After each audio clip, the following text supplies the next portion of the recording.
Hello everyone. So today's video, magluluto tayo ng Filipino spaghetti. Ngayon nagsuti-suti tayo ng onion at garlic at nilalagyan natin ng konting garlic salt. Agay, nagkabulol-bulol na.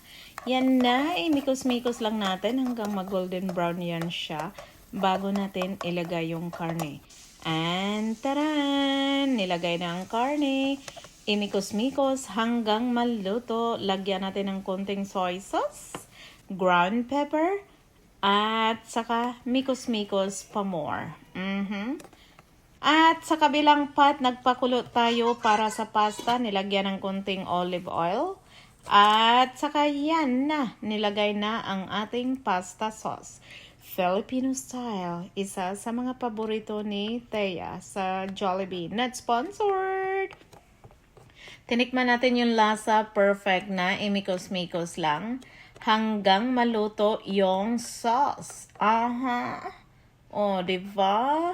Super sarap na siya, guys. So, nilagyan na natin ng konting carnation at saka Italian shredded cheese. Wala tayong ibang cheese sa ref. So, huwag nang i-complicate ang buhay. Kung anong mayroon, yun na lang ang ating gagamitin. Ganun.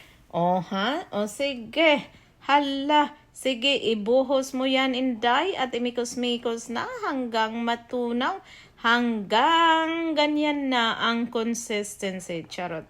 May pa-consistency pa yan. At tinikman na. Agoy, nagutom na akits. Balikan natin ang ating pasta. Yan, kumulo na. Ilagay na natin ang ating thin spaghetti noodles.